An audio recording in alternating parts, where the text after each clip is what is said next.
Hola, ¿cómo están? Bienvenidas, bienvenidos a CNN Prime. Comenzamos la jornada noticiosa, la semana de noticias con los titulares. La oposición ingresó oficialmente la acusación constitucional en contra del ministro de Educación. El libelo cuenta con 7 capítulos en los que se acusa a Marco Antonio Ávila de infringir el derecho preferente de los padres a educar a sus hijos. También se sumaron aspectos como los resultados del CINCE, la deserción escolar y críticas a la agenda de inclusión. El subsecretario del Interior, Manuel Monsalve, dijo que no está decidido extender el estado de excepción a Los Ríos tras presiones de la oposición por el ataque ocurrido en Payaco. El subsecretario aseguró que se evaluarán medidas de control adicional en la zona a horas de que se vote una nueva prórroga del decreto en la macrozona sur. El presidente Gabriel Boric se reunió con la mesa directiva del Consejo Constitucional en La Moneda. El mandatario conversó con la presidenta Beatriz Evia y el vicepresidente Aldo Valle sobre las medidas que podría tomar el gobierno para fomentar la participación ciudadana en este nuevo proceso. Y en temas internacionales sigue la intensa y compleja búsqueda de un sumergible comercial que desapareció ayer en la mañana en medio de una expedición a los restos hundidos del Titanic. La nave, llamada Titán y perteneciente a la empresa Ocean Gate, iba en su interior con 5 personas y perdió comunicación frente a las costas canadienses sin dejar rastro. Todo eso y mucho más. Aquí comienza CNN Prime.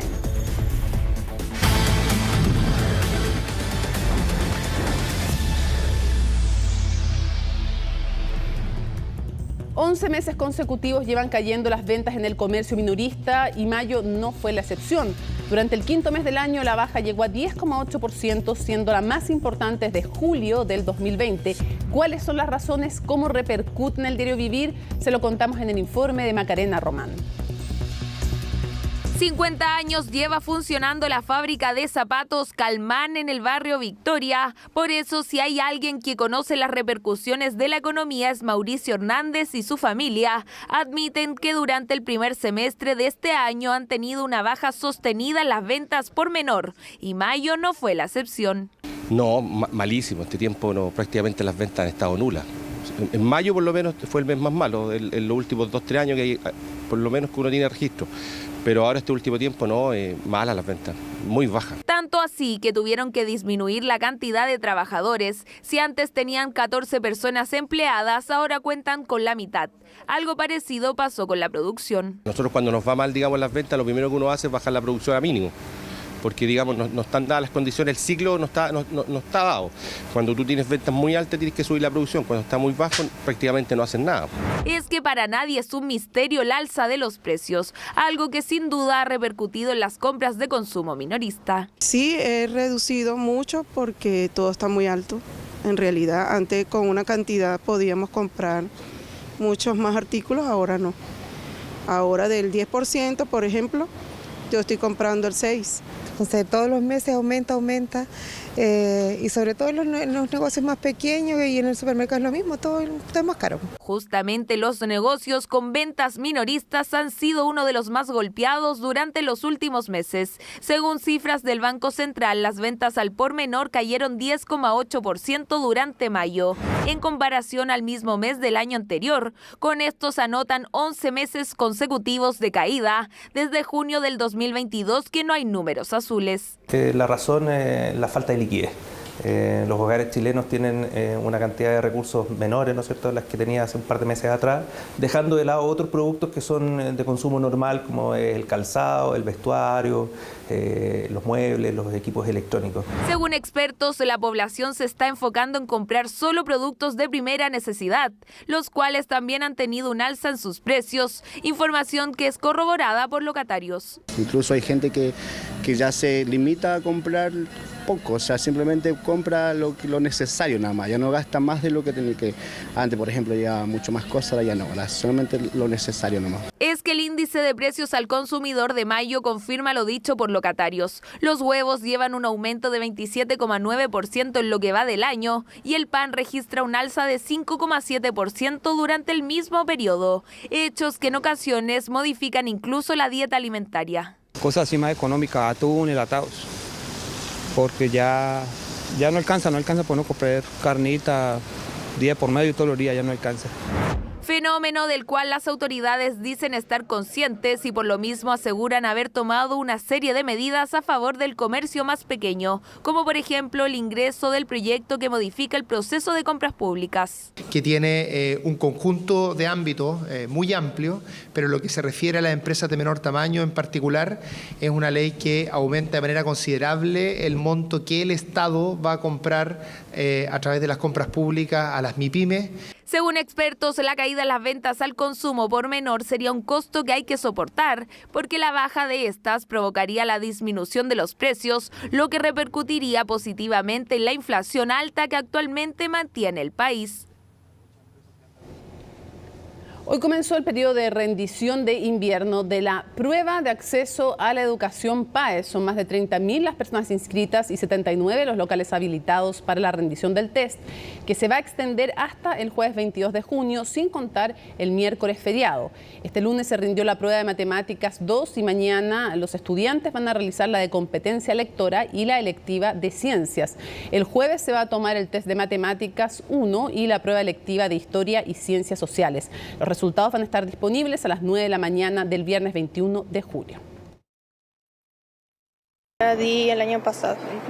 Sí, ¿y ahora sientes que estás más tranquila? Sí, el año pasado estaba mucho más nerviosa y ahora estoy un poco más tranquila.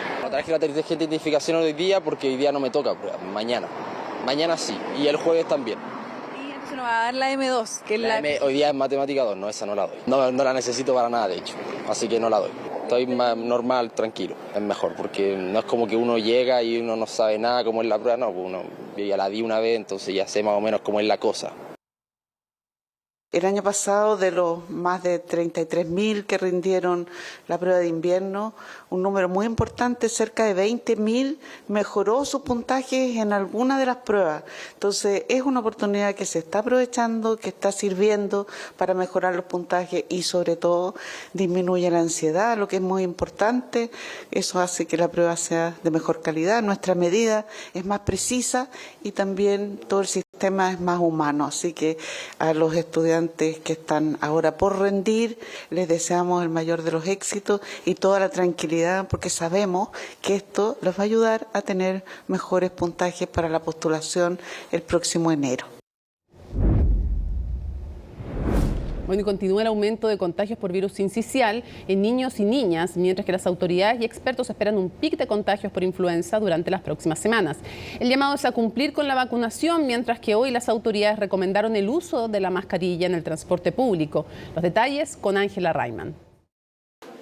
El complejo escenario sanitario no da tregua y las enfermedades respiratorias se continúan propagándose. Hasta ahora el virus sincicial ha sido el predominante y los niños y niñas menores de 1 año son quienes se han visto más perjudicados. Además, las proyecciones no parecen ser positivas. Durante la próxima semana se espera un pic de contagios por influenza, en la que los adultos mayores y otros grupos de riesgo serían los que podrían tensionar aún más la red hospitalaria. Estamos en la expectativa de tener un pic de influenza en pocas semanas y la vacuna demora un poco en que la persona logre armar la respuesta inmune, por lo tanto es importante que se vacunen oportunamente. Campaña de vacunación en combate a la influenza que aún es baja. Solo un 68% del público objetivo se ha inoculado con esta fórmula. Está claro que en 2 semanas más viene un pic.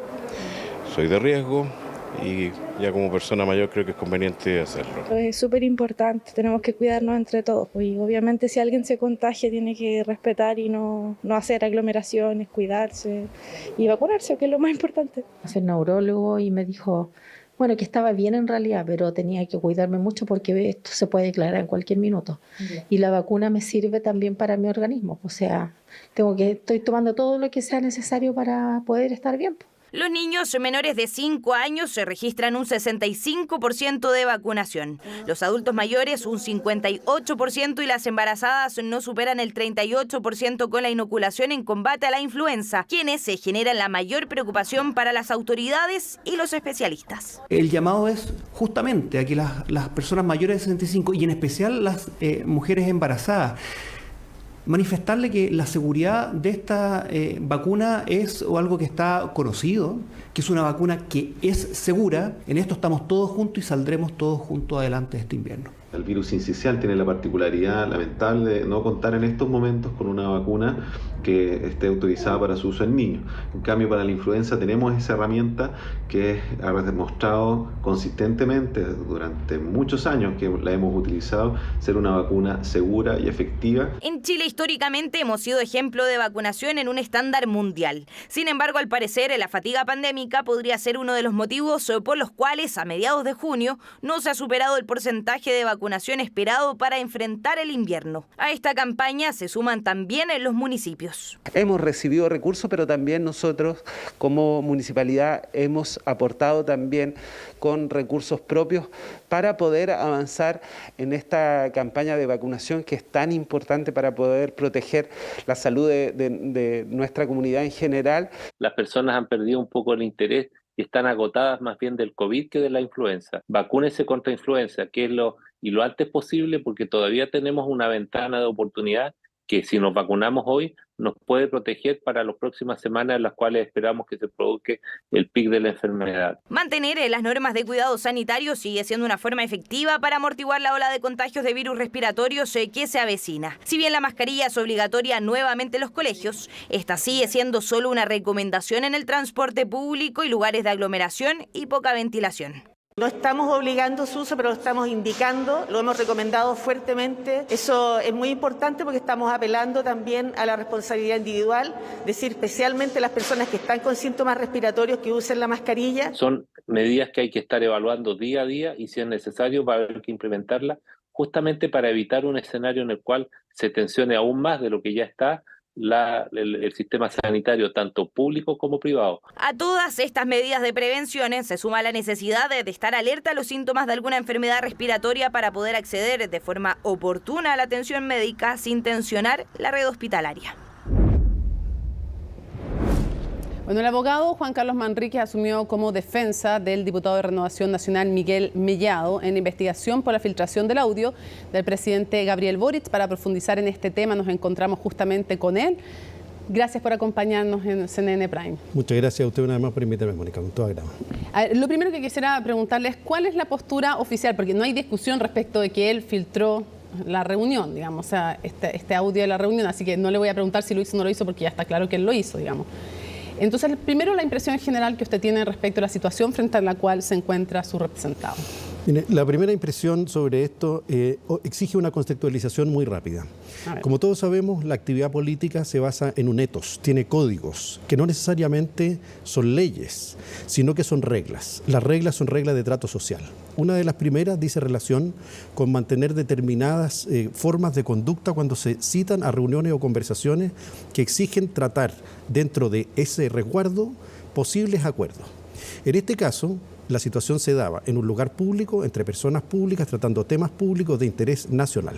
De tal manera que la postura es que efectivamente allí no había una conversación privada que pudiera incidir sobre la vida privada del convocante o de los hablantes, sino que más bien en la vida privada de miles de personas en la región que el señor Mellado representa. Ahora, dicho eso, lo que nosotros hemos planteado claramente es que efectivamente hay una vulneración a la regla ética del etos de la política, pero no a una violación de una regla de naturaleza penal o constitucional. O sea, si usted tuviera que completar esta frase, el diputado Mellado lo que hizo es distribuir a terceros un audio con una nota tomada que él no difunde, sino que otros parcialmente. A ver, pero primero, se la entrega a un medio de comunicación que sabe que le iba a difundir.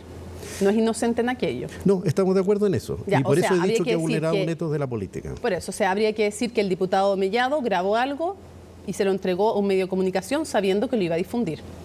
El medio de comunicación difundió, por lo que yo he visto al menos, y lo que se ha visto en redes abiertas o en fuentes abiertas, fragmentos de una conversación respecto de las cuales, en general, no he encontrado, y se lo digo así claramente, cuestiones que digan relación con seguridad nacional, secretos de Estado, cuestiones personales, u otras que digan relación con ley de quórum. Pero eso puede ser una segunda discusión, pero aquí, para calificar de delito o no delito, no es si difundo 10 minutos más grave que si difundo 60 minutos.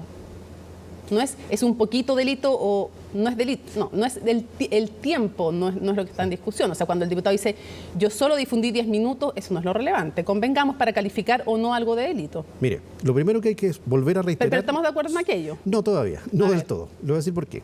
Lo primero que hay que reiterar es que el señor Mellado le dio excusas expresas, directas, y le pidió disculpas al señor presidente de la República, a la presidencia de la República y a la institucionalidad democrática de Chile.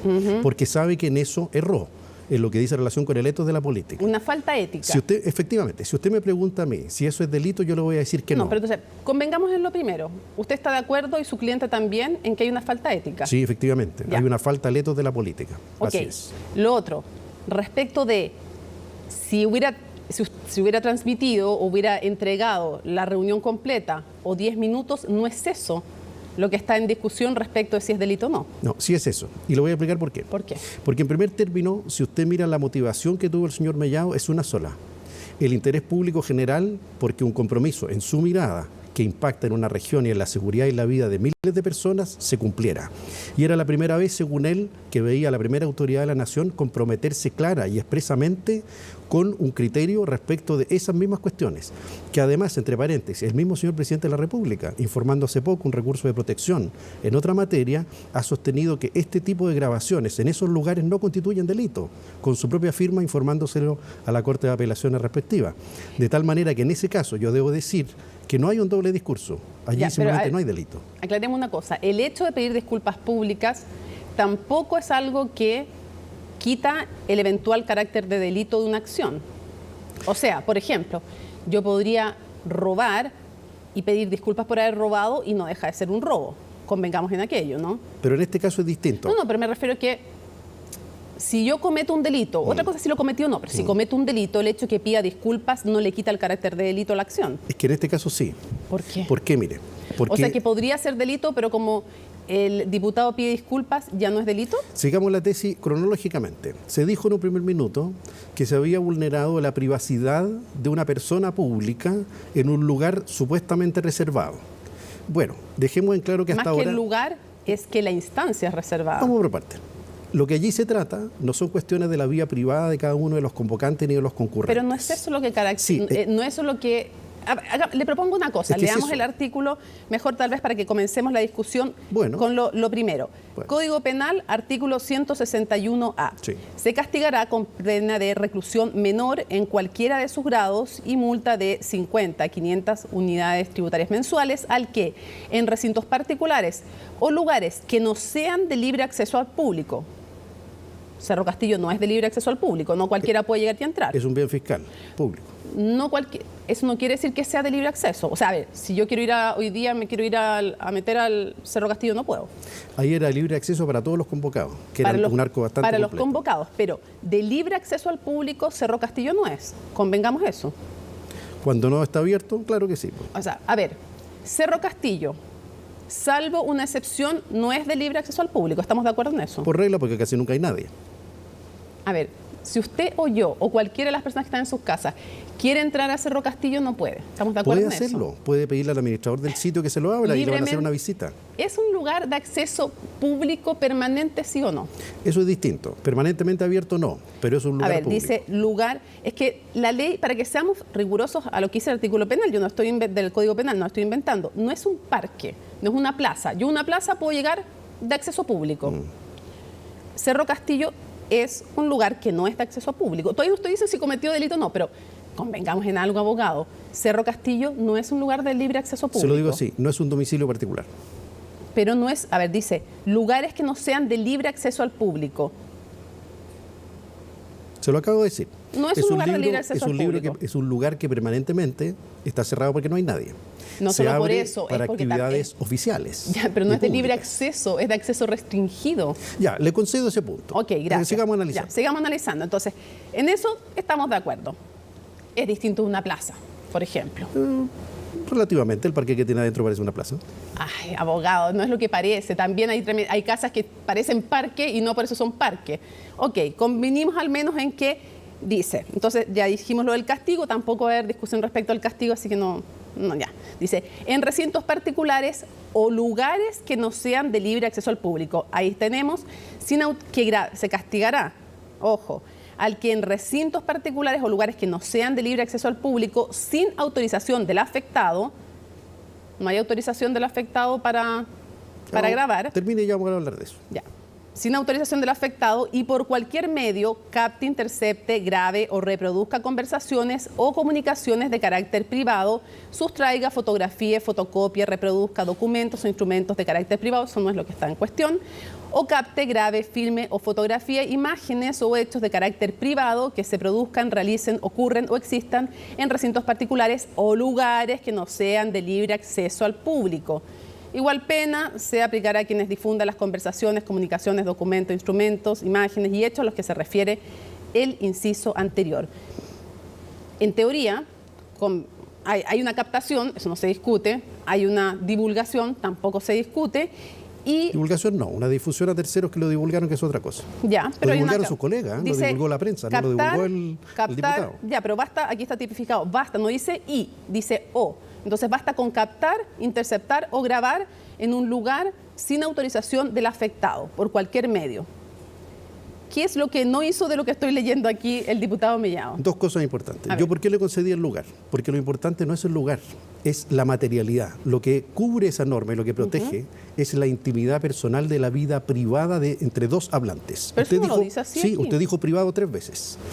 En esa situación... De carácter privado. En esa situación no se hablaban temas de la vida íntima del señor presidente o de los concurrentes. Es que yo se lo voy a decir por qué. Porque lo ha dicho la Corte Suprema, lo han dicho las Cortes de Apelaciones, y a nivel de prensa, el artículo 21 de la Ley de Prensa lo dice expresamente también. Esto es una larga tradición de los gobiernos democráticos. Fíjese que en el fallo Sullivan versus New York Times, que fue la primera vez en que se dijo así claramente que en los estados democráticos ese es un valor esencial, el que la prensa pueda incluso referir hechos privados de la vida privada de una persona pública, cuando esos hechos inciden en sus decisiones, con mayor razón es permitido cuando se trata de actores públicos en lugares públicos por un interés público.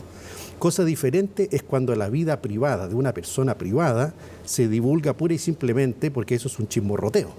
En este caso en concreto, lo que se ha entregado era una grabación sobre una conversación de hechos públicos en un lugar público entre actores públicos, donde, como dijo el profesor Carlos Peña, donde, como han dicho otras colegas suyas, varios fallos, incluso ese mismo informe que referido en que el señor presidente de la República le informa a la Corte de Apelaciones que esos hechos no son ilícitos, en este caso no se ha vulnerado para nada la privacidad personal. Ahora, quiero aclarar algo. Aquí yo estoy entrevistando a usted, por lo tanto, obviamente que las preguntas tienen que ir a cuestionarle a usted. Y si estuviera entrevistando probablemente al presidente de la República o estuviera entrevistando a la vocera de gobierno, las preguntas serían probablemente desde la óptica del diputado. Pero también hay expertos que han dicho que las autoridades tienen derecho a la privacidad y a las comunicaciones privadas y que en esa reunión expresamente además se dijo que no se podía grabar, se hablaban cosas además de seguridad. Entonces la pregunta es, ¿entonces una autoridad no tiene derecho a ningún tipo de comunicación privada con otras personas? Hay que distinguir los planos. Si esa autoridad habla sobre hechos privados, de su vida privada con otras personas, tiene privacidad completa. Pero cuando trata asuntos de la vida pública, en un lugar público, esa privacidad cede al interés general. Y le voy a decir esto. ¿Cede completamente o se restringe? No, cede completamente. ¿Por qué? Porque tal como le he dicho en otra oportunidad, en este caso, la motivación de acción del señor Mellado no fue la de afectar la intimidad del señor presidente ni de los demás concurrentes allí. Fue llevar adelante lo que él dice, un compromiso que por primera vez había entendido de forma clara y concreta que era exigible, demandable y cumplible.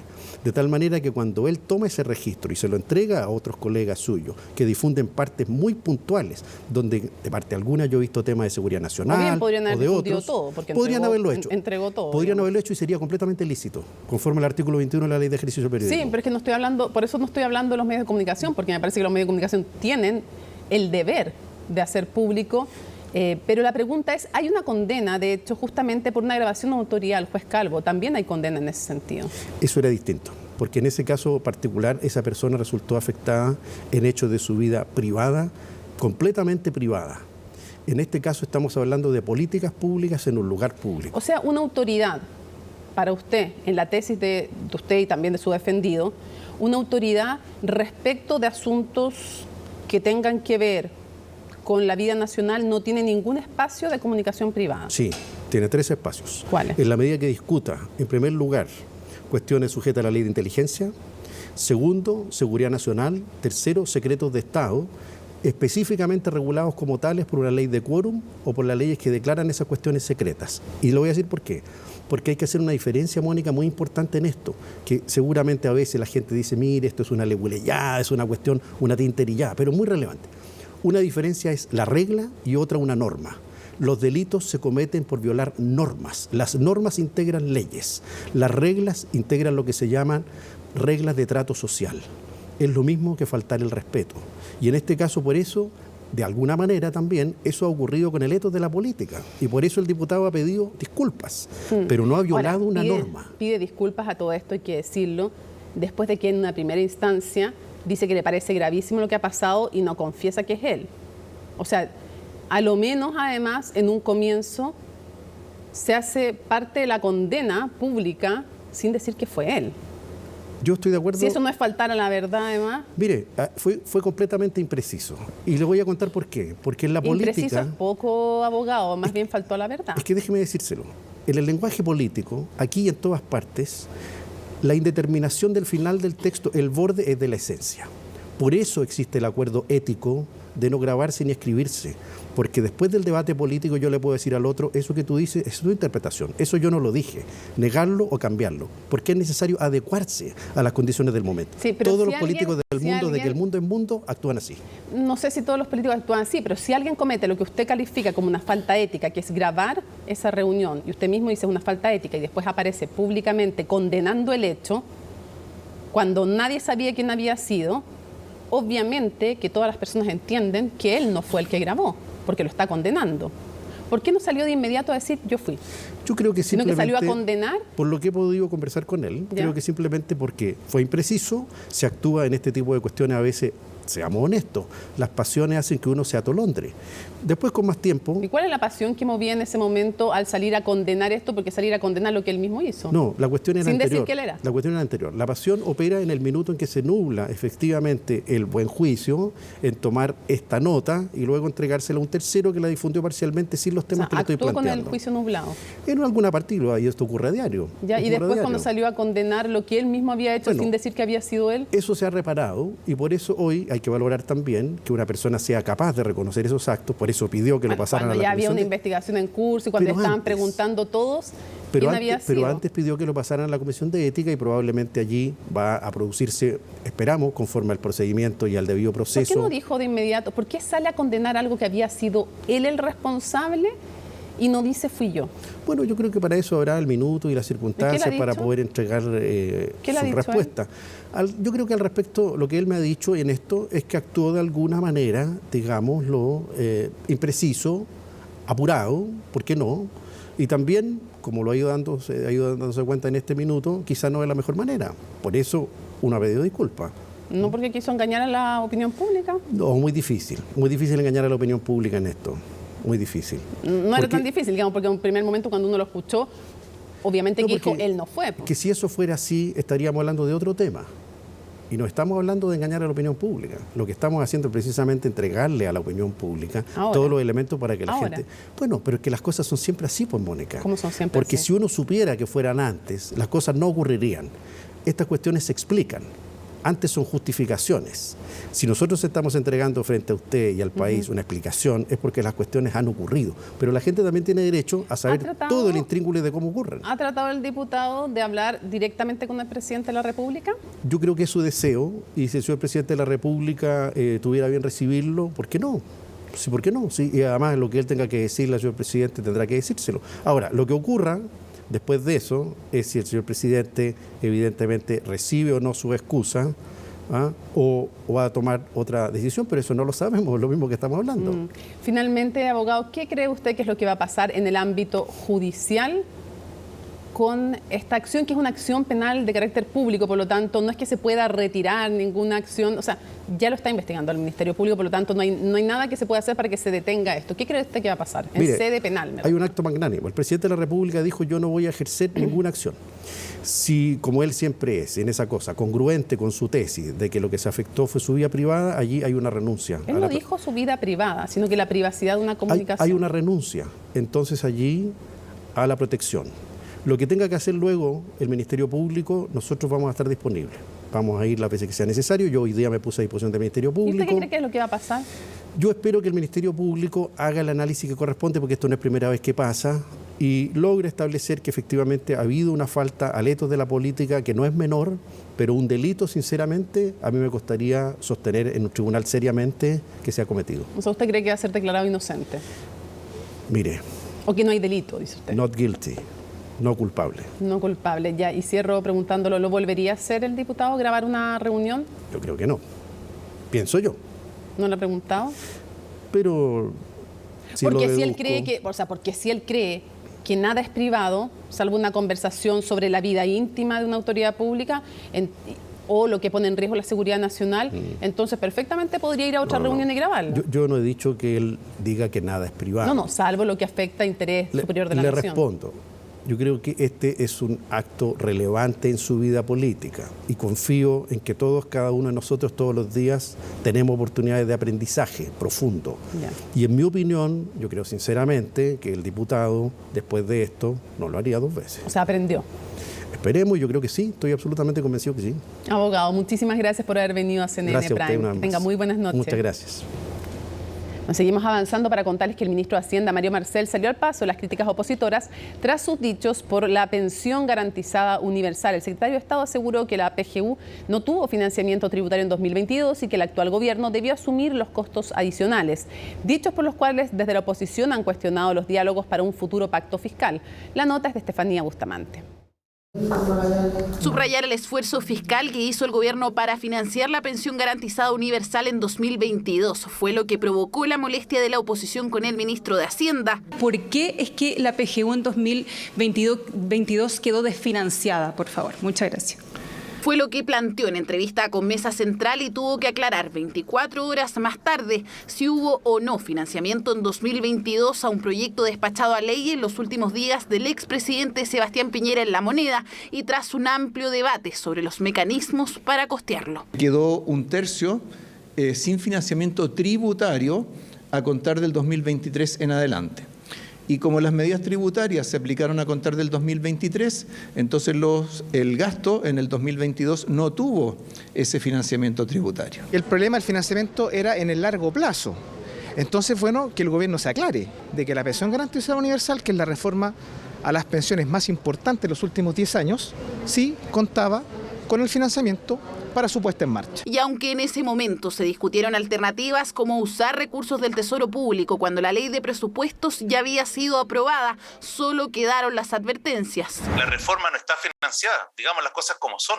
Irresponsabilidad fiscal para el próximo gobierno. Con aseguramiento del financiamiento permanente. ¿Es un tema que tratamos de resolverlo o un tema que tratamos de dilatarlo para siempre? Agradecerle, ¿cierto?, también a los parlamentarios que fueron capaces de entenderlo y en buena medida también a los ministros que tuvieron que apretarse el cinturón para ese propósito.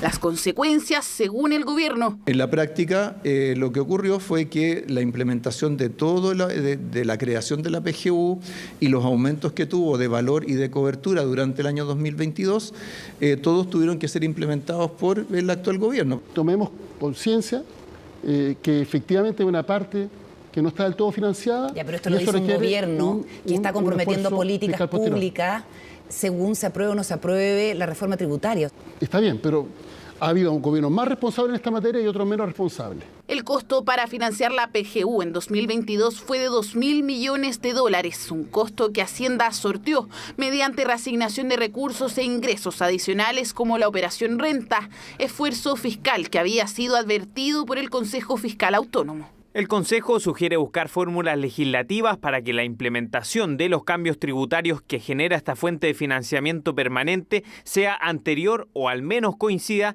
con la entrada en vigencia de las medidas que aumentan los beneficios en pensiones. Con ese documento salió al paso de las críticas, aunque no fueron las únicas. También debió aclarar su análisis sobre el futuro del pacto fiscal y el riesgo, según sus palabras, de repetir un estallido social.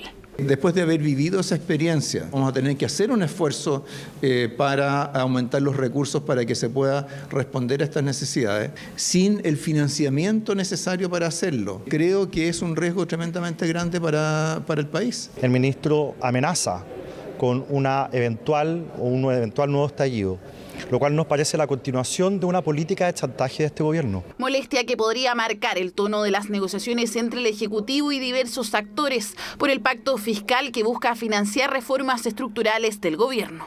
Él ha abierto una duda respecto de lo que se legisló en el pasado. Nosotros venimos pidiendo hace meses los antecedentes de la propuesta de este gobierno. Es que el ministro no ha dicho ninguna mentira. Si el objetivo es subir a 250.000 pesos, obviamente eso requiere recursos extras y permanentes. Recursos que Hacienda espera obtener de este pacto fiscal que actualmente negocia con la oposición. A 6 semanas de cumplirse el plazo autoimpuesto en la cuenta pública para reingresar la reforma tributaria al Senado. Muchas gracias.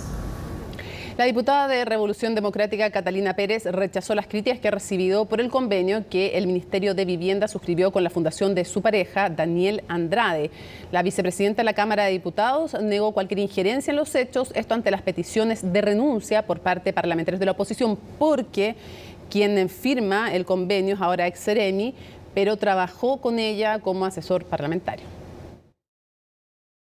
Yo no tengo absolutamente ninguna injerencia, participación o interés en los convenios que aquí se han suscrito y creo que esas responsabilidades tienen que asumirlas quienes corresponden, ambos firmantes del acuerdo, ambos hombres adultos, exfuncionarios de la Administración del Estado, que tienen que hacerse responsables de sus actos en todas las aristas. Uno renuncia cuando ha cometido un error, uno renuncia cuando no ha obrado bien y creo que en este caso no ocurre ninguna de las dos cosas. Yo no he cometido ningún error aquí ni tengo absolutamente ninguna responsabilidad que asumir sobre mis hombros. Esta es una responsabilidad que tienen que asumir terceros y que yo no acepto se me endocen ni política ni administrativamente a mí. Bueno, 7 son los capítulos que contiene la acusación constitucional presentada hoy por la oposición en contra del ministro de Educación, Marco Antonio Ávila. Entre los puntos, las bancadas opositoras acusan al titular del Mineduc de una mala gestión educativa, apuntando a la educación sexual y, comillas, el derecho preferente de los padres a educar a sus hijos. Los detalles en la nota de Francisca Cárdenas. Diversas actividades en la agenda del ministro de Educación, Marco Antonio Ávila, que desarrolló durante la mañana de este lunes, despliegue previo a que se oficializara la acusación constitucional en su contra, presentada por bancadas de la oposición, con un récord de 7 capítulos, donde lo acusan de vulneraciones a la Carta Fundamental, 4 de ellos referentes a la educación sexual. Por el derecho preferente de los padres a educar a sus hijos, que está más que claro, que es algo que es deber del Estado resguardar como un derecho fundamental. Y otro capítulo, cierto, relacionado también con que el ministro no ha cumplido su rol de supervigilancia en el ámbito de la administración del Estado. Donde usted observe, se da cuenta que hay una pésima gestión educativa y que los chilenos y chilenas tengan claro, las oposiciones estamos acusando a un ministro por su gestión educativa, no por una cuestión personal del que no le empece la Cámara de Diputados. Libelo acusatorio que apunta a la implementación de jornadas de educación no sexista y a la cuestionada guía de sexualidad afectiva que generó una serie de cuestionamientos titulada Orientaciones para la inclusión de personas lesbianas, gays, trans e intersex en el sistema educativo chileno. También hace referencia a la violencia en distintos establecimientos educacionales, los resultados del CIMSE, entre otros puntos. Todos quienes estamos en política debemos ser muy responsables respecto de todo, ¿no? De nuestro ejercicio diario, ¿no? De trabajo, nuestro ejercicio profesional, también de aquello que decimos, que afirmamos, y yo todos los días elijo no creer que hay motivaciones distintas a las que no sean exclusivamente las que están asociadas al desarrollo de las tareas de la cartera. Pero Lo que algunos llamaron el caballito de batalla de la acusación es el capítulo que apunta a supuestas irregularidades en los contratos de alimentos de la Junaev. Acusan al ministro de incumplir con su rol de supervigilancia en el organismo, acusando que entre marzo y diciembre de 2022, Junaev habría desembolsado aproximadamente 41.000 millones por raciones de alimentos servidas en establecimientos no licitados sin mediar contrato y que en el mismo periodo habría pagado cerca de 71.000 millones de pesos por otros servicios licitados pero que no se habrían prestado. Junaev es un servicio público descentralizado que gestiona sus contratos de modo independiente, que tiene un mecanismo de definición de base por las magnitudes de los recursos. Los criterios de supervigilancia tienen una denominación legal muy específica y bueno, yo en su oportunidad revisaré la acusación. Yo solo diría que el patrón se parece bastante a otras acusaciones del pasado y creo que todos estamos de acuerdo que esas acusaciones del pasado, miradas con perspectiva y frialdad, fueron precisamente improcedentes. Acusación a la que se suma la reciente caída de la aprobación del titular del Mineduc en algunos sondeos. La encuesta Plaza Pública Cadem registró una baja de 17 puntos, situándose en un 39% de aprobación al ministro. ¿Cuál es el problema de la derecha? ¿No quieren que los niños y niñas de nuestro país reciban educación sexual integral? ¿Eso es lo que realmente les da problema? ¿O lo que está apareciendo acá es un sesgo ideológico que es finalmente lo que los motiva a llevar adelante una acusación constitucional? La educación municipal y la educación pública, pero todos vienen del periodo anterior, ya sea por el lapso en que estuvieron cerrados los colegios en pandemia o por las deficiencias que se produjeron por el trabajo telemático o por la baja inversión pública que se hizo. La comisión revisora de la acusación la integrarán los diputados Tomás Hirt, Héctor Ulloa, Miguel Becker, Juan Santana y Gloria Navellán, la cual podría iniciar este martes la revisión y votación del texto acusatorio. A solo un día de una nueva votación de la prórroga del estado de excepción constitucional de emergencia en la macrozona sur, parlamentarios han solicitado al Ejecutivo ahora otra cosa: incluir a la región de Los Ríos en la medida. Esto tras los violentos hechos que se han producido en la zona este fin de semana, pero también a hechos anteriores. De ello nos cuenta Valentina Nieto. Fue la imagen que dejó este fin de semana en la región de Los Ríos. Un ataque incendiario en Paillaco que terminó con más de una decena de camiones quemados. Violencia que instala nuevamente el debate sobre extender el estado de excepción a esa zona. No hay ninguna herramienta que esté en el Estado de Derecho que el gobierno descarta a priori para enfrentar temas de seguridad. No está tomada la decisión. A esta hora que usted me pregunta, no está decidido extender el estado de excepción a la región de Los Ríos. No se descarta, pero tampoco se confirma, y es que hasta ahora la medida no estaría contemplada por el Ejecutivo. Lo que sí está confirmado es la visita que este martes se realizará el subsecretario Monsalve a esa región para proponer nuevas medidas de control. Indudablemente esta región que es vecina de la Araucanía es parte justamente de las dificultades que hoy día tenemos, y sobre eso han habido compromisos que lamentablemente no se han ido cumpliendo. Valoramos el anuncio del subsecretario que va a venir a la región de Los Ríos y lo esperamos en Paillaco. Acá nos gustaría tener una conversación con él. Esperamos poder tener un debate amplio, abierto, serio, muy responsable, y que por sobre todo, y esto nos interesa también mucho poner sobre la mesa, que lleguen recursos al territorio. Visita del subsecretario que ocurrirá mientras que en el Congreso se estará votando una nueva prórroga del estado de excepción en la Araucanía y 2 provincias de la región del Biobío. Debate que estará marcado por la solicitud de los parlamentarios para incluir a Los Ríos en la medida. El presidente debe reconsiderar su postura respecto a extender el estado de excepción. Al parecer ignora que desde que él gobierna, nuestra región ha sufrido 20 atentados terroristas. En el último incluso hubo rehenes. Y aquí no puede simplemente tomarse medidas administrativas. Tiene que desplegarse un contingente, tiene que investigarse, y no podemos permitir que lo que ocurre en la provincia del Biobío, lo que ocurre en la región de la Araucanía, termine extendiéndose a la región de Los Ríos. El gobierno hoy día no es capaz de anticiparse, de anteponerse, de prepararse de una manera distinta.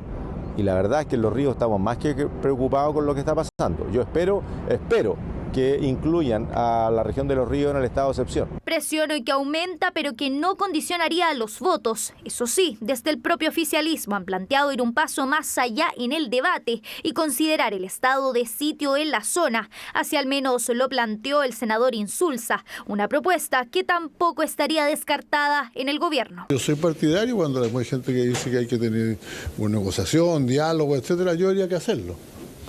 Pero previamente a eso, lo primero es que esos grupos tengan la imagen clara de que no pueden ganar por la vía de la violencia. Pues. No está ninguna institucionalidad descartada, son las herramientas con las que se cuenta en el Estado de Derecho y se están permanentemente evaluando su aplicación, pero respecto de hoy día haber tomado una decisión, no es una decisión que se haya tomado en este momento. Debate por aumentar el resguardo militar y policial en la macrozona sur que comienza a tomar fuerza. En paralelo, este lunes se comenzó la audiencia de preparación del juicio oral por la muerte del suboficial de Carabineros Eugenio Naín en 2020. La Fiscalía solicitó 43 años de cárcel para Luis Tranamil, presunto responsable del asesinato. Esta audiencia es una audiencia de carácter técnico donde se verifica finalmente cuál va a ser la prueba que se va a incorporar en juicio oral tanto por la Fiscalía, querellantes y defensa. Macrozona Sur que continúa complicando al Ejecutivo. La prórroga del estado de excepción comenzará a ser votada este martes a las 10 de la mañana, primero en la Cámara de Diputados y luego en el Senado, medida que ya lleva más de un año en 2 regiones del país y que ahora podría extenderse a una tercera. La mesa directiva del Consejo Constitucional se reunió con el presidente Gabriel Boric en el marco de una serie de encuentros que van a sostener los representantes del Consejo con los 3 poderes del Estado. En paralelo, las comisiones continúan con la discusión del anteproyecto constitucional, donde se abrió el debate sobre el Estado social y democrático de derecho. El informe es de Paul Follert.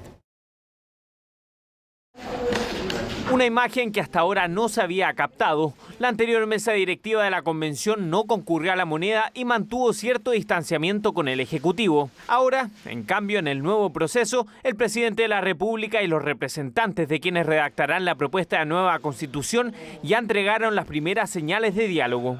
Nosotros tuvimos una muy buena reunión con el presidente donde pudimos conversar sobre el proceso, sobre distintas esferas del proceso. Contamos con la colaboración en la medida que el Consejo así lo necesite. Y en eso, por ejemplo, pretendemos avanzar en participación ciudadana. El encuentro forma parte de una serie de reuniones que tendrán los representantes del Consejo con los 3 poderes del Estado. Una señal, dicen, para destacar la importancia de la colaboración con el proceso. Señalar ante todos que se trata de un proyecto en que todo el país y todas las autoridades públicas tienen una participación. Proceso que aún mantiene distancia con la ciudadanía, o al menos así lo han demostrado diversos estudios de opinión, donde la confianza en el éxito del proceso aún es baja, e incluso la opción en contra del nuevo texto ha tendido al alza. El proceso anterior generó desconfianza. Generó desconfianza respecto de los contenidos, generó desconfianza respecto al procedimiento mismo, pero ya existe esa desconexión. Por tanto, va a ser muy difícil retomar ciertos niveles de confianza, pero se podría llegar a revertir si es que los contenidos logran cierta aceptación. Para los consejeros, los datos de las encuestas son aún muy preliminares, de ahí que los esfuerzos estén concentrados principalmente en la discusión de normas. Ahí, el Estado social y democrático de derecho volvió al centro del debate, aunque esta vez se encendieron las alarmas del oficialismo. Se reconoce el Estado social y democrático de derecho, quizás también es necesario que la subsidiariedad del Estado no solamente se entienda implícitamente, sino que también se diga expresamente, porque entendemos que el Estado tiene que ser el garante de la sociedad civil y que solamente el Estado actúa cuando la sociedad civil no se coloca de acuerdo. Si la derecha intenta avanzar eso, es una figura peligrosa que nos obliga a avanzar hacia el Comité Técnico de Admisibilidad para determinar efectivamente cuál es la significancia, cuál es la implicancia jurídica de que Chile es o que Chile se organiza en un Estado social democrático y de derecho. Así, el Estado social y democrático de derecho versus el Estado subsidiario podría aparecer como una de las principales disputas entre los consejeros. En la derecha hay quienes aseguran que ambos modelos son compatibles, análisis que no es compartido por el oficialismo. Por lo tanto, tenemos que regular si efectivamente va a ir escrito en el texto o no, pero tenemos con claridad y muy seguros de que efectivamente van de la mano. Claramente partimos de una base que son las 12 bases, donde establece que tenemos que hablar de un Estado social democrático de derecho, y claramente eso podría afectar los acuerdos. Yo creo que es importante que nosotros podamos respetar los acuerdos. El Estado social es una de las bases o bordes del nuevo proceso, por lo que de no haber acuerdo, el debate incluso podría trasladarse a los árbitros.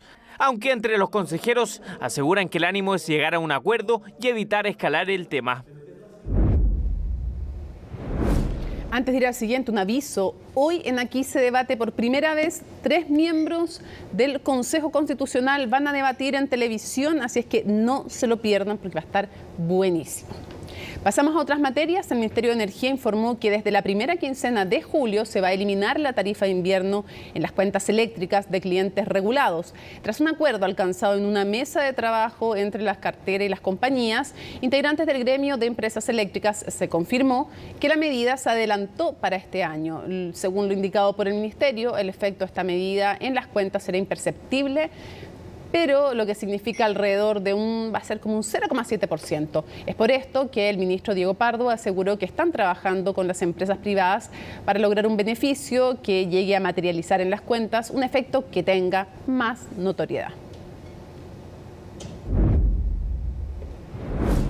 Bueno, y nos vamos a conectar con el estudio virtual para conocer cuál va a ser el pronóstico del tiempo para los próximos días. José Miguel Mardones de CNN Tiempo nos cuenta. José Miguel. ¿Qué tal? Muy buenas noches. Estamos en el estudio de CNN Tiempo, a poquitos minutos de comenzar un nuevo capítulo, así es que estamos aprovechando de actualizar lo más posible la información para llevarla a la pantalla de CNN Chile. Bueno, probablemente durante las últimas horas han escuchado de la posibilidad de precipitaciones en la zona centro de nuestro país hacia las próximas jornadas.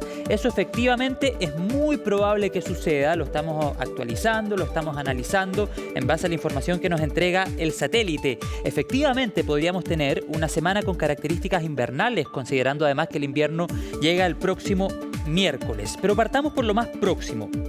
Les cuento que en las zonas precordilleranas de la capital se esperan chubascos para gran parte de este martes y miércoles. Esto particularmente en la comuna de San José de Maipo, por ejemplo, y en los alrededores. Ahora bien, ¿qué pasa en los valles de la región metropolitana? Existe una alta probabilidad de precipitaciones desde la madrugada del jueves, extendiéndose hasta el viernes y las primeras horas del sábado en algunos sectores. En algunos sectores de la capital llegaría hasta las primeras horas del sábado. Estas precipitaciones alcanzarían el sector alto de la región de Valparaíso también hacia la madrugada del jueves. Y este sistema frontal, atención con este dato, viene acompañado de un río atmosférico, por lo que se espera bastante lluvia. Desde la región de O'Higgins, por ejemplo, y hasta la región de Aysén comenzará antes, es decir, el próximo miércoles.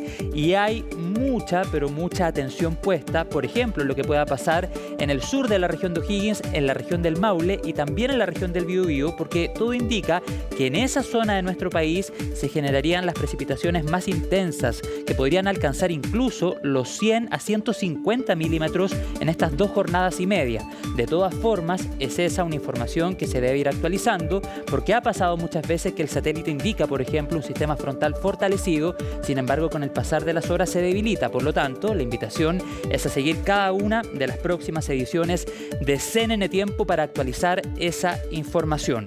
Pero atención, otro dato. Estas jornadas que hablábamos recién no serían los únicos días, ya que el satélite ha comenzado a mostrar de la posibilidad de precipitaciones significativas hacia el próximo lunes también, es decir, el 26 de junio, que es un día feriado y también afectaría las regiones que les señalaba recién, por ejemplo, la región de Valparaíso, Metropolitana, O'Higgins, Maule y así avanzando hacia el sur hasta llegar aproximadamente a la región de Aysén. A medida que se vaya instalando el invierno, también se va a ir instalando el fenómeno del Niño, así es que a seguir cada uno de los capítulos de CNN Tiempo para actualizar esta información. Bien, y antes de terminar este despacho vamos a levantar lo que nosotros en CNN Tiempo llamamos la proyección, el pronóstico extendido, y le vamos a poner cifras a las próximas jornadas. Vemos desde el día miércoles en adelante, pero para mañana martes también se espera una jornada con cielo nublado y temperaturas similares a las del miércoles. Y como lo vemos en la gráfica, día jueves y viernes se concentrarían estas precipitaciones que al menos, y quiero ser súper enfático en eso porque es información que se debe actualizar, al menos con los datos que contamos hasta ahora, serían esperan precipitaciones significativas a intensas en el territorio metropolitano, concentradas principalmente desde la madrugada del día jueves, toda esa jornada el viernes y en algunos territorios también las primeras horas del sábado. Pero como vemos en la proyección, las nubes nos van a acompañar en el cielo de la región metropolitana. Antes de terminar, por supuesto, volver a hacer la invitación a que nos reencontremos en pocos minutos más en un nuevo capítulo de CNN Tiempo. Que tengan buenas noches. Chao. Obvio que hay que reconectarse porque siempre después de CNN Prime viene CNN Tiempo. Bueno, y atención porque se proyecta que en unos años la demanda por hidrógeno verde se va a disparar para cumplir con los objetivos mundiales de carbono neutralidad. Autoridades de nuestro país señalan que Chile tiene una tremenda oportunidad de crecimiento en esta industria. ¿Cómo se está desarrollando? Lo vemos junto a Camila Eguía. Nuestro país tiene un compromiso para llegar a la carbono neutralidad en 2050, por lo que el desarrollo de nuevas formas de producir energías limpias es clave. Para esto y acompañado de las condiciones geográficas favorables para el desarrollo del hidrógeno verde, el país está poniendo sus fichas en los proyectos de esta industria. El hidrógeno verde es el elemento químico más abundante en el universo.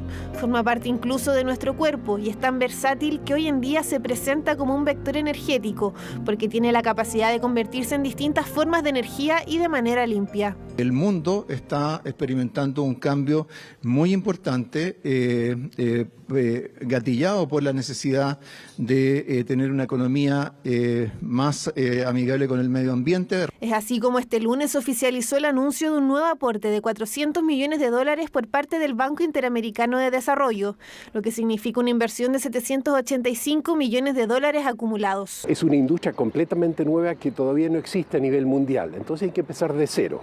Una industria que ya funciona, uno puede ir al banco a pedir plata.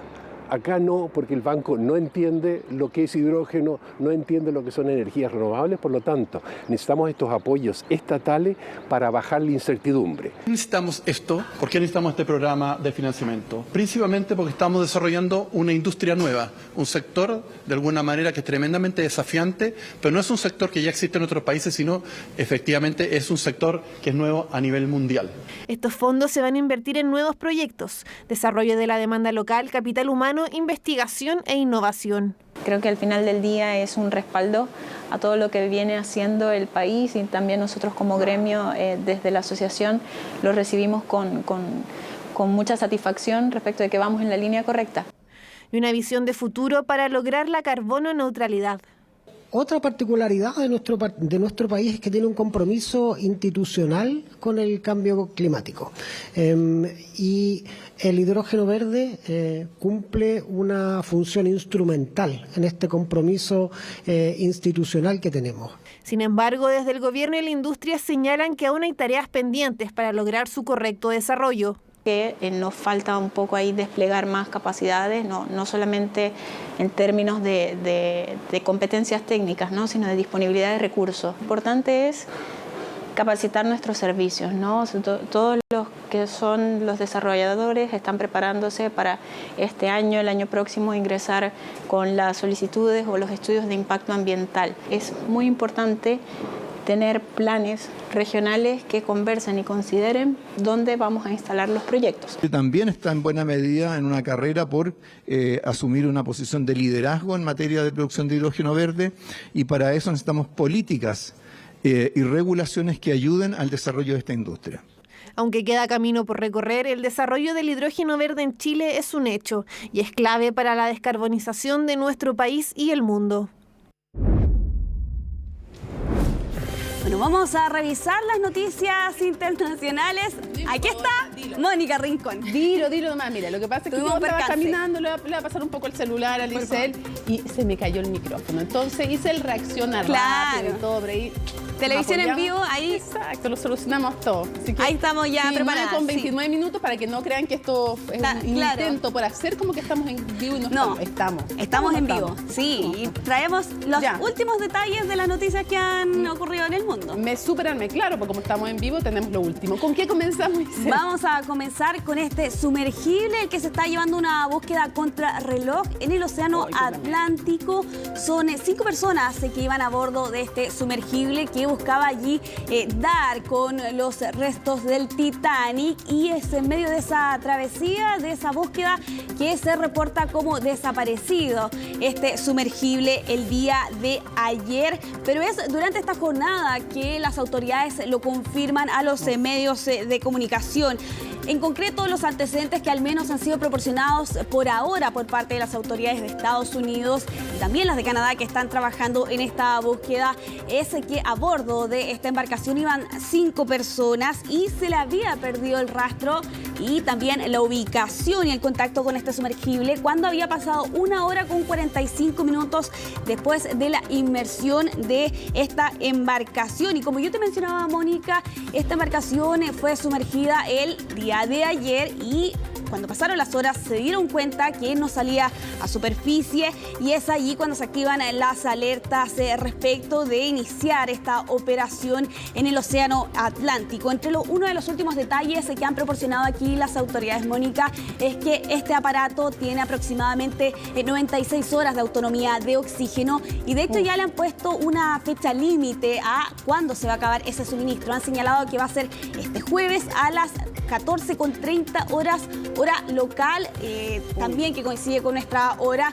Este es el momento. Jueves. Exactamente. Este jueves a las 14:30 horas de la tarde se va a acabar el suministro de oxígeno, y es por eso que las labores aquí van contra reloj, no solo por las condiciones meteorológicas de la zona, sino que sobre todo por este tiempo que queda para que se acabe el suministro de oxígeno. Y actualmente se está llevando a cabo una búsqueda por la superficie, también por debajo, pero por la superficie, ante la posibilidad de que, por ejemplo, haya logrado emerger esta embarcación, pero que haya perdido allí o haya logrado tener un tema o un problema con la comunicación y que eso le impida poder contactarse con el resto de las personas. Pero lo cierto es que es una búsqueda que está llevando a cabo aquí Estados Unidos con Canadá, teniendo en cuenta, y ya lo señalaban durante esta tarde, Mónica, la dificultad que supone la extensión. Es un área remota que está aproximadamente a 1.400 kilómetros de la costa y con una profundidad, al menos en esa zona, de 3.800 metros. Entonces, la verdad es que es bastante complejo y difícil la situación,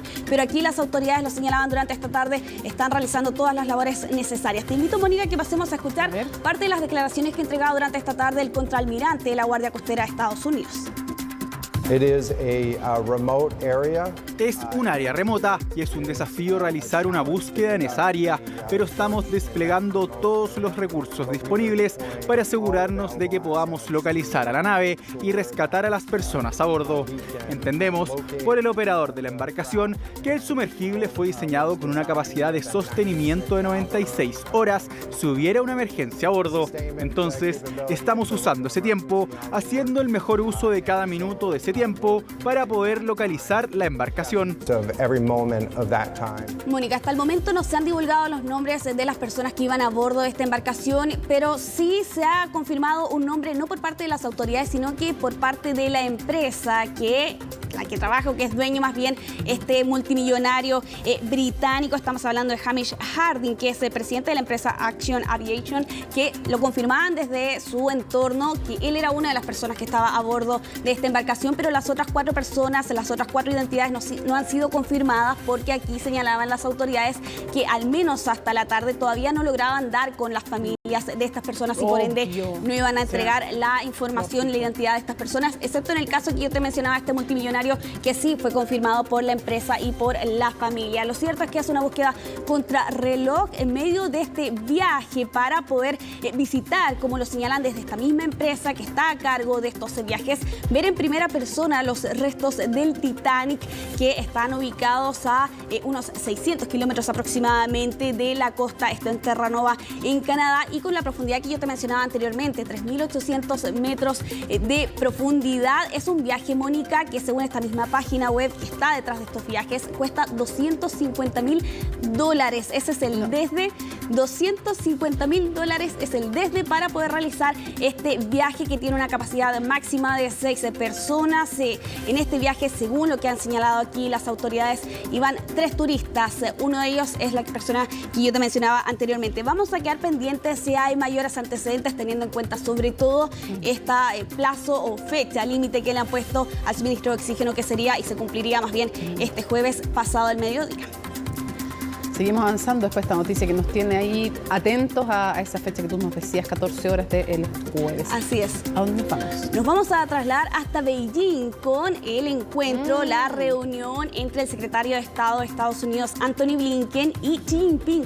Una reunión en su segundo día, su segunda jornada de esta visita a China, la primera que realizaba un alto funcionario estadounidense desde hace 5 años, casi 5 años atrás. Y hay varias lecturas que se hace a este encuentro, que por lo demás no estaba en la agenda oficial. De hecho, se confirmó apenas unos 35 minutos antes aproximadamente que se iba a llevar a cabo este encuentro. Todos los detalles, las reacciones y las declaraciones las vamos a revisar en el siguiente informe de Gabriel Palma.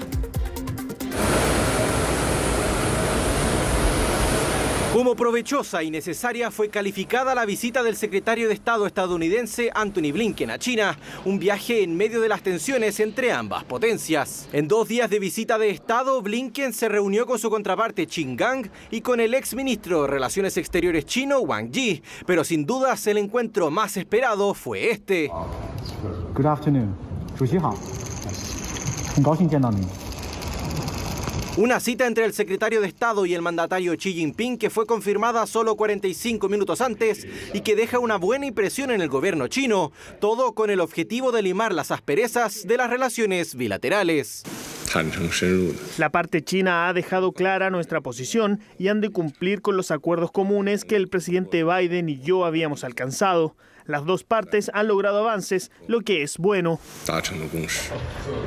Please, have a seat.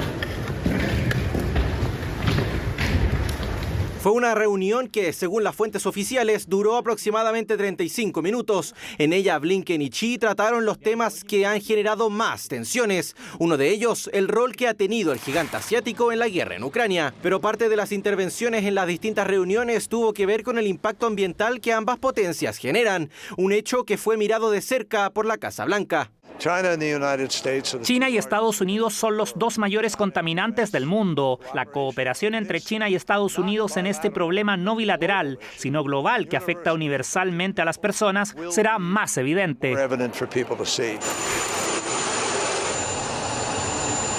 Tampoco estuvo ausente uno de los asuntos que más tensiona, los movimientos militares chinos en torno a Taiwán y una eventual intervención militar china en la isla. En ese sentido, el gobierno norteamericano reiteró sus intenciones de impulsar una solución pacífica.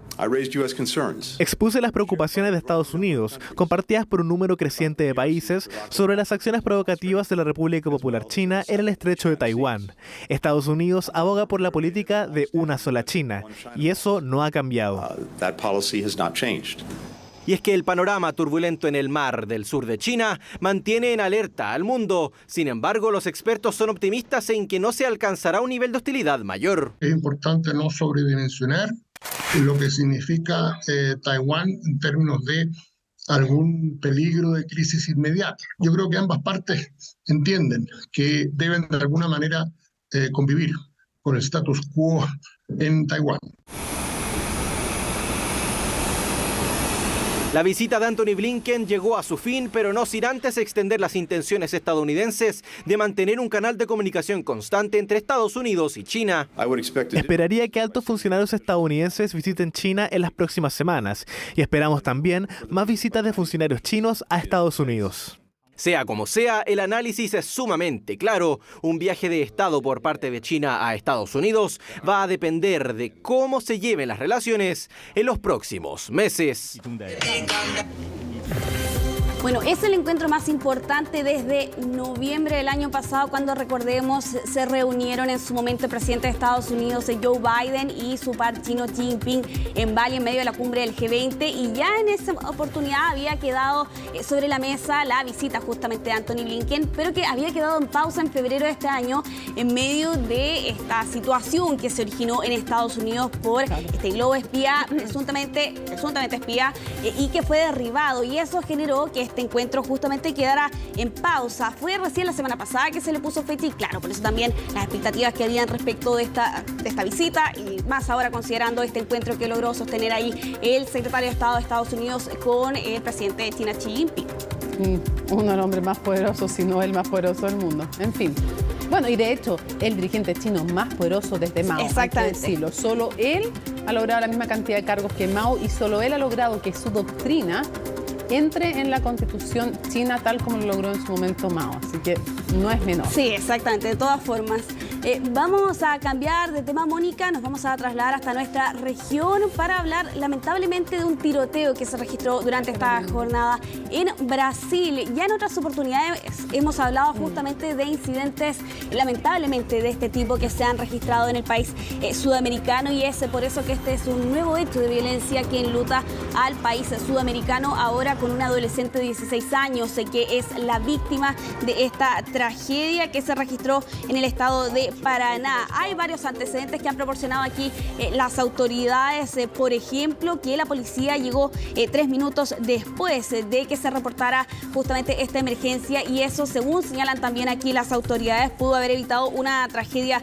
mayor. Los antecedentes que se tienen hasta este momento, se ha reportado que un hombre de 21 años, ex alumno de esta escuela, fue quien abrió fuego justamente en este recinto educativo, y según lo que señalan aquí también las autoridades, ingresó hasta esta escuela con la excusa de que estaba supuestamente buscando documentos escolares. Es allí que esta persona habría ido hasta el baño, y es allí donde habría sacado este revólver calibre 38, terminando lamentablemente y dramáticamente con la vida de esta adolescente de 16 años.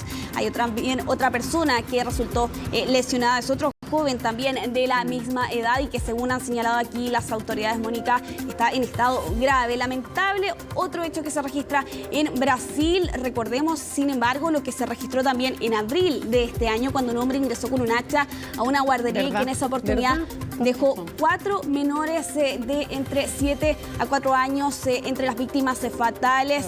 Aquí claramente las autoridades han condenado este hecho, y de hecho durante esta jornada se anunciaba también 3 días de luto justamente para esta zona, sumando también a la suspensión de clases inmediata e indefinida debido justamente a este hecho que se registraba durante esta jornada, uno más lamentablemente que se registra en Brasil. Menos común que en Estados Unidos, pero existente. Sí. Y creciendo en distintos lugares. Y eso también es lo que más llama la atención aquí, por la cantidad de hechos que se han registrado, sobre todo este año. La verdad es que ha sido bastante dramática la situación en el país sudamericano. Vamos a cambiar completamente de tema para hablar de un incendio, Mónica, que se registró durante esta jornada en el que es el parque temático más grande. La imagen es impactante. Sí. Exactamente, imagínate, estas personas habían llegado ahí para pasar un día tranquilamente y se encontraron con esta situación. Algunos allí a solo algunos metros del foco que se originó en medio de esta atracción. O sea, en vez de la casa del terror, el parque del terror, digamos. Literalmente, y eso es lo que se registró durante este día en Europa Park, que es el parque temático más grande de Alemania, uno de los más grandes también de Europa, donde se registró este incendio en una de las atracciones a eso de las 4:40 de la tarde, hora local, básicamente en una hora de alta afluencia de público, y es lamentablemente el hecho que se registró durante esta jornada que obligó a que 20.000 de los asistentes que estaban en este parque debieran ser evacuados debido a las condiciones exactamente de riesgo que existía justamente a raíz de este incendio, que al menos por ahora no se han esclarecido las causas que originaron este incendio. Sin fallecidos, afortunadamente, eso es lo más importante. Sí, sin fallecidos, 3 bomberos sí resultaron lesionados, pero de menor consideración, pero claro, no hay víctimas fatales a raíz de este incendio que se registró en medio de este parque temático ubicado en Alemania, y que deja esta escena que básicamente es lo que estábamos comentando anteriormente. Estas personas iban a disfrutar, a pasar un buen día, a tener unos buenos recuerdos, y se encontraron con esta situación que forzó a que estas personas debieran ser evacuadas de este parque temático. Uy, ya pues. Afortunadamente, sin consecuencias fatales. Termina CNN Prime, pero viene CNN Tiempo, pues. Y como cada lunes, aquí se debate. Es la primera vez, además, hay que decirlo, que se juntan 3 miembros del Consejo Constituyente en un debate público. Así es que inédito también, y estamos muy contentos de aquí, así que nos vamos de inmediato para allá después de CNN Tiempo. Lunes 19 de junio, así estuvo nuestro país y el mundo. Somos CNN Chile. Buenas noches.